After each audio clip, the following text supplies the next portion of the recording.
आपको पता चलेगा, मीडिया को और झारखंड लोगों को पता चलेगा कैसा कांग्रेस पार्टी ये लैंड एक्विजिशन, ये डिस्प्लेसमेंट, वो माइनिंग कंपनीज रेकलेसली लैंड्स को अक्वायर करके इतना प्रॉब्लम्स हमारा लोगों को सामने लाया।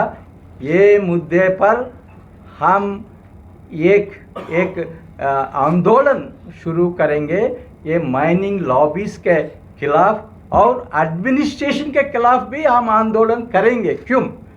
हर एक जिला में district collector is responsible for implementing Land Acquisition Resettlement Rehabilitation Act 2013। वो एक्ट बनाने में हमको योगदान मिला। मैं जब नेशनल एडवाइजरी काउंसिल में मेंबर था, लॉट ऑफ एफर्ट करके, लॉट ऑफ डिस्कशन करके वो एक्ट हम तैयार किया। नेशनल एडवाइजरी काउंसिल से गवर्नमेंट वो नोटिफाई किया। वो एक्ट आप देखिए तो आपको समझेगा, हमारा फार्मर्स को, जो फार्मर्स का लैंड प्रोजेक्ट्स के लिए, माइनिंग के लिए एक्वायर कर रहे, वो फार्मर्स का हाथ में हम कुछ राइट्स दिया गया। वो राइट्स में कॉम्पनसेशन 4 टाइम्स, सोल्यूशन और एक्वायर करने के पहले सोशल इम्पैक्ट असेसमेंट करना और रीसेटलमेंट रिहैबिलिटेशन का बारे में भी क्लियरली प्रोविजंस दिया गया। ये सभी इम्प्लीमेंटेशन करने का responsibility district administration, district collectors का है। वो रेस्पॉन्सिबिलिटी चीफ मिनिस्टर का नहीं है और मिनिस्टर का नहीं है। एक्ट में वेरी क्लियरली लिखा गया ये डिस्ट्रिक्ट कलेक्टर का रेस्पॉन्सिबिलिटी है। मगर कुछ जगह पर हम देखा, बरकागाम कॉन्स्टिट्यूंसी में कैसा hundreds of farmers so many years से उनको कॉम्पनसेशन नहीं मिला। लैंड एक्विजिशन एक्ट 2013 से कॉम्पनसेशन मिलना, 4 टाइम्स कॉम्पनसेशन मिलना, और जो लैंड्स कोल बेरिंग एक्ट से एक्वायर किया वो लैंड्स को भी कॉम्पनसेशन 2013 एक्ट से मिलना चाहिए। ये 2015 में गवर्नमेंट नोटिफिकेशन भी दिया गया। मैं स्पष्ट रूप से ये पूरा इशू स्टडी किया। हमको पता चला एडमिनिस्ट्रेशन जो हक, गवर्नमेंट ऑफ इंडिया जो हक उनका हाथ में रखा, वो हक को पूरा दरकिनार करके माइनिंग लॉबी का इन्फ्लुएंस में लोगों को बहुत अन्याय हो रहा है। एक कांग्रेस लीडर का घर तोड़ने के लिए 100 पुलिस व्हीकल्स आके इधर वो कांग्रेस लीडर का घर और फैक्ट्री तोड़ने के लिए लगे हुआ। वही इशू आप देखें तो वो इशू पर कॉम्पनसेशन नहीं मिला। कोल बेयरिंग एक्ट में लैंड्स एक्वायर किया मगर कॉम्पनसेशन नहीं मिला। 2013 हिसाब से कॉम्पनसेशन नहीं मिला। ये हक छीन गया। ये केवल नमस्कार, जोहार भारत मित्र देख रहे हैं आप। मेरा नाम अभिषेक भारती है, सहयोगी चित्रंजन हमारे साथ। जेएमएम और कांग्रेस में जो कुछ चल रहा है वो तो चल ही रहा है, लेकिन बड़ा सवाल ये है, बड़ा सवाल अंबा प्रसाद वाला है। ऐसे है, योगेंद्र साव को पार्टी से निष्कासित क्यों किया गया? भाई मुख्यमंत्री के खिलाफ उन्होंने आवाज उठाई, लेकिन उनकी आवाज बेसिकली मुख्यमंत्री के खिलाफ नहीं थी। उनकी आवाज थी खनन सिंडिकेट के खिलाफ, जो बड़कागांव क्षेत्र में लोगों का शोषण कर रहा है। प्रदेश प्रभारी ने भी मान लिया कि भाई राज्य को खनन सिंडिकेट चला रहा है। तो जब इतना कुछ हो गया तो योगेंद्र साव का जो निष्कासन है वो निष्कासन हुआ क्या? ये बहुत बड़ा सवाल है। चित्रंजन, क्या लगता है, पार्टी में भी तो ये फोरम में ये सवाल उठेगा कि योगेंद्र साव पर एक्शन क्यों हुआ? फिर देखिए, योगेंद्र साव मुख्यमंत्री पर तो बाद में, सबसे पहले उनकी लड़ाई किस पर है? एनटीपीसी को लेकर लड़ाई है। यानी कि जो अवैध माइनिंग जो हो रहा है उसके खिलाफ, अवैध माइनिंग और जो इलीगल तौर पे माइनिंग हो रहा है, या फिर जो माइनिंग का क्षेत्र मिला है लेकिन मुआवजा, जब मुआवजे की राशि किस विस्थापन को लेकर, विस्थापन किसके आधार पर? जो राहुल गांधी जो लड़ाई लड़ रहे हैं, जो वो राहुल गांधी जो बातों को वो करते हैं कि माइनिंग हो, माइनिंग का खनन हो, खनन भी जरूरी है लेकिन लीगल खनन हो, और जो वहाँ के जो लोग हैं उनको उसका प्रॉपर वे पे मुआवजा मिलना चाहिए। इसी की लड़ाई तो योगेंद्र साहब लड़ाई लड़ रहे हैं। लेकिन इसी पर जब उनकी बात ना सरकार में ना पार्टी में सुनी गई, तब जाकर वो जब उनका घर तोड़ा गया तब उन्होंने बयानबाजी मुख्यमंत्री हेमंत सोरेन के और सरकार के खिलाफ सोशल मीडिया पर बयान जो है सोशल जारी किया। लेकिन उसको लेकर योगेंद्र साहब पर पार्टी ने कार्रवाई की। कार्रवाई क्या की? तो पार्टी ने उनको 6 वर्षों के लिए निलंबित कर दिया। पार्टी से निलंबित नहीं, निष्कासित किया पार्टी से। लेकिन उसी लड़ाई को अब अंबा प्रसाद पार्टी में रहकर लड़ाई को आगे बढ़ाई। अब अंबा प्रसाद के ऊपर कार्रवाई नहीं हुई। अंबा प्रसाद इस पूरे मामले, क्योंकि वो राष्ट्रीय सचिव भी है, तो अब इतने लंबे वर्ष समय से अगर आप राष्ट्रीय सचिव, तो थोड़ा बहुत तो दिल्ली में आपकी भी लॉबी टाइट हो ही जाएगी। और कुछ वक्त पहले ही अंबा प्रसाद और योगेंद्र साहब राहुल गांधी से भी मुलाकात करके आए थे और इस पूरे मामले को उन्होंने राहुल गांधी को भी बताया था।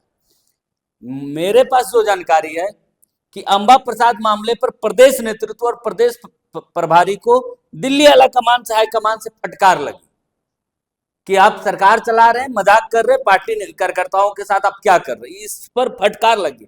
यही कारण है कि फटकार लगने के बाद कल जो प्रेस कॉन्फ्रेंस हुई उसमें प्रभारी ने माना कि लड़ाई जो है वो जो माइनिंग सिंडिकेट है जो उन्होंने सरकार पर आरोप नहीं लगाया, उन्होंने आरोप गढ़ दिया डीसी पर कि नहीं, डीसी का अधिकार होता है, डीसी के अधिकार क्षेत्र का चीज है और डीसी गलत कर रहा है।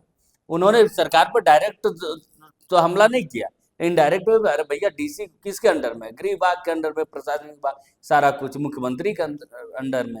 लेकिन उन्होंने कहा कि उसी की लड़ाई अंबा प्रसाद, योगेंद्र साहब का नाम नहीं लिया, अंबा प्रसाद का नाम लेते हुए कहा कि यही लड़ाई अंबा प्रसाद लड़ रही। तो सबसे बड़ा सवाल उठता है, अगर अंबा प्रसाद योगेंद्र साहब गलत थे तो आपने कार्रवाई किया, अगर फिर जिस तरीके से आप बोल रहे कि अगर गलत नहीं है तो फिर कार्रवाई क्यों हुई? सवाल ये उठता है कि अगर अंबा प्रसाद की लड़ाई सही है, एनटीपीसी और माइनिंग को लेकर उनकी लड़ाई सही, उनकी बातें सही है, फिर योगेंद्र साहब के ऊपर कार्रवाई क्यों की गई? और उन पर कार्रवाई की गई और आप भी वही चीज को बोल रहे हैं, इसका मतलब कि दोनों अगर मिल रहा है तो फिर योगेंद्र साहब सही है। एक ही चीज होगा ना दोनों में से, या योगेंद्र साहब पूरी तरीके से गलत है या फिर योगेंद्र साहब सही है, उनकी लड़ाई सही है। फिर सही है तो कार्रवाई पार्टी ने क्यों की? क्या जल्दबाजी में की गई या फिर किसी खास को खुश करने के लिए, मुख्यमंत्री हेमंत सोरेन को खुश करने के लिए कार्रवाई की गई कि नहीं आपके खिलाफ बयानबाजी कर रहे तो देखिए हमारी पार्टी ने एक्शन ले लिया, कार्रवाई कर दे रहे, हम उनको पार्टी से निष्कासित कर दिए। ये तो आप खुश करने के लिए, क्योंकि आपने कल ही प्रेस कॉन्फ्रेंस करके कहा। तो जो मेरे पास जो जानकारी के प्रदेश नेतृत्व, प्रदेश प्रभारी को फटकार लगाई गई है दिल्ली हाईकमान से कि आप लोग जो है नौटंकी झारखंड में बना के रखे हैं संगठन का, ये इससे संगठन कमजोर होगा, ये सारी चीजें आप ठीक करें। यही कारण है कि अंबा की बोली भी जो है प्रदेश प्रभारी बोलने लगे, वो मानने लगे कि अंबा की लड़ाई, योगेंद्र साहब की लड़ाई जो है वहां के स्थानीय और माइनिंग के खिलाफ, एनटीपीसी के खिलाफ है, जो इलीगल तौर पर वहां के लोगों को सता रही। एक बात बताइए, अब जो मौजूदा घटनाक्रम चल रहा है, एक चीज जो मैं फील कर रहा हूँ, प्रदेश प्रभारी और प्रदेश अध्यक्ष और मंत्री विधायक इनको छोड़ दें, अब आते हैं इसके बाद कार्यकर्ता। कार्यकर्ताओं में इसको लेकर के बहुत नाराजगी है। कार्यकर्ता चाह रहे हैं कि सरकार को, खास करके जेएमएम को जवाब दिया जाए। जिस तरीके से जेएमएम ने कहा है कि भाई विशैला साहब है, तो कार्यकर्ताओं की तरफ से कि भाई आप क्या हैं, आप क्या चाहते हैं, मतलब कार्यकर्ता चाहते हैं कि भाई हमारी जो कांग्रेस की जो हैसियत है वो एक लटकन की नहीं रहे। देखिए यही चीज समझिए अभिषेक, कांग्रेस के ही नेता है योगेंद्र साहब, उन्होंने मुख्यमंत्री के खिलाफ बयानबाजी कर दिया, आपने पार्टी से निष्कासित कर दिया। आपके खिलाफ जेएमएम के तरफ से है, क्या जेएमएम के नेताओं को फटकार लगी? क्या कहा गया कि इस तरीके के बयानबाजी मत दीजिए? और जेएमएम के तरफ से कोई छोटे नेता कार्यकर्ता ये बयान नहीं दे रहे।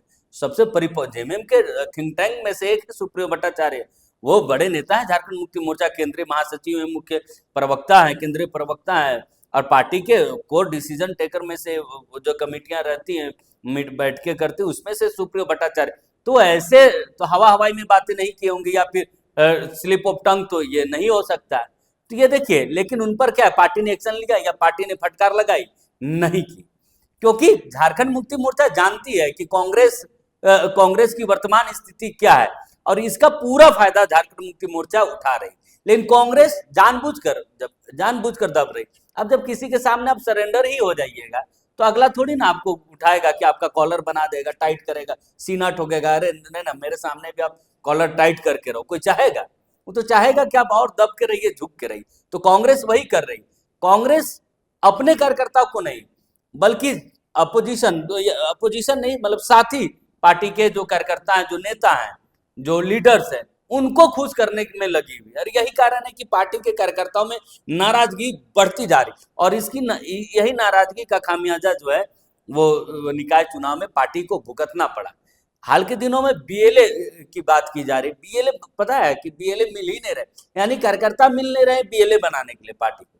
क्यों भैया, झंडा ढोके क्यों करें जब आप लंबे समय तक सत्ता में रहते हैं, और इसका लाभ सीधे तौर पर लाभ अगर कार्यकर्ताओं को नहीं मिलता है, सम्मान नहीं मिलता, क्योंकि तब कार्यकर्ताओं में उदासीनता, क्योंकि 6 वर्षों से आप सत्ता में हैं। लेकिन दो सवाल है इतना सब कुछ के बाद, दो चीजें जो लोगों के मन में सवाल है, जो बड़ा सवाल है पहले वो पूछ ले रहा हूँ। बड़ा सवाल ये है कि क्या कांग्रेस में अभी वो स्थिति है कि वो ऐसा बोलते हैं, आंख दिखा दे जेएमएम को, बोले अपना रखो गठबंधन, हम तो चले। एक सवाल। दूसरा सवाल, क्या कोई दूर दूर तक कोई स्कोप है योगेंद्र साहब को लेकर के कांग्रेस यूटर्न ले सकती है? देखिए, कांग्रेस ने तो दूसरे सवाल का पहले जवाब, योगेंद्र साहब मामले पर तो कांग्रेस ने यूटर्न ले लिया, प्रभारी ने कह दिया कि अंबा प्रसाद की लड़ाई सही, लेकिन इसमें सवाल ये बनता है कि क्या योगेंद्र साहब अगर सही है तो फिर कार्रवाई क्यों की? और देखिए, कार्रवाई हमने तो कहा, ये कार्रवाई कोई पार्टी फोरम पर चर्चा करके या फिर दिल्ली हाईकमान के कहने पर नहीं की गई, ये तो खुश करने के लिए प्रदेश नेतृत्व, प्रदेश प्रभारी मुख्यमंत्री हेमंत सोरेन को खुश करने के लिए कार्रवाई योगेंद्र साहब के ऊपर की। अब पहला सवाल आपका जो था कि क्या आंख दिखाने की, देखिए, क्या कांग्रेस के बिना सरकार चल सकती है? नहीं चल सकती है। सिर्फ सरकार ही नहीं, बल्कि झारखंड मुक्ति मोर्चा को नुकसान हो जाएगा, क्योंकि अब क्या ऐसी सारी सीटें, वोटों का बिखराव होगा। जब वोटों का बिखराव होगा तो इसका सीधे तौर पर फायदा बीजेपी को ही होगा, और झारखंड मुक्ति मोर्चा जानती है कि बीजेपी के साथ अगर वो जाएंगे तो उनको बहुत सारी सीटें लॉस होंगी, उनका राजनीतिक पतन हो जाएगा। अब इस बात को झारखंड मुक्ति मोर्चा जानती है। तो सबसे सॉफ्ट कॉर्नर कांग्रेस है कि कांग्रेस के साथ रह के फ्री होकर वो सरकार चला सकता है, लेकिन क्या बीजेपी के साथ रहते तो इस तरीके के साथ फ्रीडम के साथ वो सरकार चला पाते? कभी नहीं चला पाते। तो देखिए, कांग्रेस इस चीज को नहीं, कांग्रेस पार्टी जानती है, कार्यकर्ता जानते हैं कि हमारा इंपॉर्टेंस क्या है गठबंधन में, लेकिन जो ऊपर के जो नेता हैं, जो डिसीजन टेकर है, देखिए, हर चीज का डिसीजन जो है राहुल गांधी नहीं कर सकते। हर चीज की जानकारी अब जेएमएम के प्रवक्ता, केंद्रीय महासचिव क्या बयान दे रहे, ये सारी जानकारी तो राहुल गांधी को होगी नहीं, केसी वेणुगोपाल को नहीं होगी, तो उसका काम कौन करेगा? मीडिएटर का काम किसका है? प्रदेश प्रभारी का, प्रदेश अध्यक्ष का। लेकिन ये दोनों ही क्या है कि सामने वाले को खुश करने में, और सबसे ज्यादा इसमें महत्वपूर्ण भूमिका होती है प्रभारी की, के राजू की। तो देखिए, के राजू जो है झारखंड की पॉलिटिक्स को समझ ही नहीं पा रहे। एक तो वो अधिकारी है, भाषा की समस्या उनको, वो समझ नहीं पाते हैं कि कार्यकर्ता क्या कर, और सबसे ज्यादा नाराजगी कार्यकर्ताओं में इन दिनों बढ़ती जा रही, क्योंकि अब 6 वर्षों से हैं, लेकिन आप सरकार में रह के कार्यकर्ताओं को सम्मान नहीं दे पा रहे। सम्मान का मतलब क्या होता है? आप किसी कार्यकर्ता को 5 लाख रुपया थोड़ी ना दे रहे, वो झंडा ढोर आपका ना, आप बड़ा काम किसी कार्यकर्ता को दिला पा रहे हैं, ना कार्यकर्ता के कहने पे छोटा मोटा जो सरकारी काम होता है वो आप दिला पा रहे हैं। इतना ही ना ही आप, जो सबसे महत्वपूर्ण क्या होता है, 20 सूत्री, छोटे कार्यकर्ताओं के लिए 20 सूत्री और ये तमाम जो सरकारी जो व्यवस्था है, ये सारी चीजों में आप सम्मान देते, कार्यकर्ताओं को सम्मान देते, तो कार्यकर्ताओं को लगता है क्या अपनी सरकार है तो इसमें हम एडजस्ट हो जा रहे हैं। आप वो भी नहीं करा पा रहे। ये जो वर्तमान में जो बोर्ड निगम आयोग जो कांग्रेस को मिला है, बात रख भी नहीं पा रहे, ये जो बना है, ये पूर्व में बने हुए हैं। अभी वर्तमान में देखिए कितने आयोग, बोर्ड निगम खाली है, और कईयों के तो कार्यकाल अब खत्म होने को है। आप देखेंगे खत्म होने के बाद भी इनका बोर्ड निगम आयोग तय नहीं होगा। अब देखिए, झारखंड मुक्ति मोर्चा में इन सारी चीजों का फर्क नहीं पड़ता, इसलिए फर्क नहीं पड़ता क्योंकि जो झारखंड मुक्ति मोर्चा के क्योंकि उनके हर जिले पे कुछ महत्वपूर्ण कार्यकर्ता नेता होते हैं, उनका काम चल रहा है, वो मजे सत्ता का मजा वो बखूबी ले रहे हैं, तो उनको बोर्ड निगम आयोग मिल जाने से क्या हो जाए। और कभी भी झारखंड मुक्ति मोर्चा क्योंकि रीजनल पार्टी है, वो कभी भी पावर का डिवीजन जो है नहीं करना चाहिए। कोई भी लोकल पार्टी जो होती है वो पावर का जो है वो डिवीजन नहीं करती है। यही कारण है कि रीजनल पार्टियों में ये सारी चीजें तय नहीं कर पाती है। किसी की भी रीजनल पार्टी, किसी भी स्टेट को आप देखेंगे, बहुत कम ऐसी रीजनल पार्टियां होती है जो बोर्ड निगम आयोग सारी चीजों का वो गठन कर पाती है। लेकिन नेशनल पार्टी क्या होता है कि उनके पास बहुत सारे लीडर्स होते हैं, तो चाहते हैं कि सभी नेताओं को, कार्यकर्ताओं को एडजस्ट किया जाए। लेकिन कांग्रेस इसमें विफल है, और 6 वर्षों से इनकी विफलता लगातार दिख रही है। तो यही कारण है कि कांग्रेस जो है बीच मझधार में फंसी हुई है। एक प्रभारी और कुछ नेता मुख्यमंत्री को खुश करने में लगे हुए हैं और कार्यकर्ताओं की नाराजगी इस बीच लगातार बढ़ते जा रही है और इसी के यही कारण है कि लगातार पार्टी को, संगठन को नुकसान हो रहा है। निकाय चुनाव में भी आपने देखा कि सिर्फ एक सीट जो है वो पर मेयर जीत पाए और वो भी कांग्रेस के बूते नहीं, बन्ना गुप्ता अपना सेटिंग किए मुख्यमंत्री हेमंत सोरेन के साथ तालमेल बिठाकर वो तब वो सीट निकल पाए, यानी कि मुख्यमंत्री हेमंत सोरेन के आशीर्वाद से वो जीत पाए। इसलिए जो है मुख्यमंत्री हेमंत सोरेन जानते हैं अपना दबदबा और वो इस चीज को भलीभांति जानते हैं कि कांग्रेस को कब तक, कहां तक, कितना दबाना है और कांग्रेस दबे जा रही है। यही कारण इसका पूरा फायदा सिर्फ जेएमएम ही नहीं बल्कि जेएमएम के मुखिया ही नहीं बल्कि जेएमएम के कार्यकर्ता भी उठा रहे और यही कारण है कि आप देखते हैं कि आए दिन जो है जेएमएम के तरफ से, प्रवक्ताओं के तरफ से कांग्रेस को लेकर, कांग्रेस के नेताओं को लेकर ये बयानबाजियां दिखती है। और सबसे बड़ी बात है कि आप देखेंगे कि सरकार का बचाव कांग्रेस से ज्यादा, मतलब जेएमएम का बचाव जेएमएम से ज्यादा जो है कांग्रेस करती है, क्योंकि कांग्रेस के नेता चाहते हैं कि हम बने रहे, हम मुख्यमंत्री हेमंत सोरेन के करीब रहे। वो ये नहीं चाहते कि हम कांग्रेस के करीबी बने, कांग्रेस के लीडर्स के तौर पे जाए। वो चाहते हैं कि हम सत्ता का अगर लाभ लेना है तो हमको हेमंत सोरेन के करीब होना होगा और यही कारण है कि कांग्रेस के नेता कांग्रेस की राजनीति छोड़कर, कांग्रेस की वाहवाही कर छोड़कर, संगठन मजबूती छोड़कर वो मुख्यमंत्री हेमंत सोरेन की वाहवाही में लगे हुए रहते। यही कारण है कि और नाराजगी, उदासीनता पार्टी नेताओं में, कार्यकर्ताओं में बढ़ती जा रही है। तो कुल मिलाकर के कांग्रेस के अंदर एक नाराजगी है और वो नाराजगी का नतीजा क्या निकलेगा, असर क्या होगा, वो आपको लंबे समय में दिखेगा। कार्यकर्ताओं की नाराजगी जो है, इसका खामियाजा हर पार्टी को भुगतना पड़ता है। अगर कार्यकर्ता नाराज है तो पार्टी आगे नहीं बढ़ सकती। तो कांग्रेस आलाकमान को इस बारे में सोचना पड़ेगा कि आत्मसम्मान के साथ समझौता, लेकिन किस हद तक, ये कांग्रेस आलाकमान को तय करना है। नमस्कार, जोहार।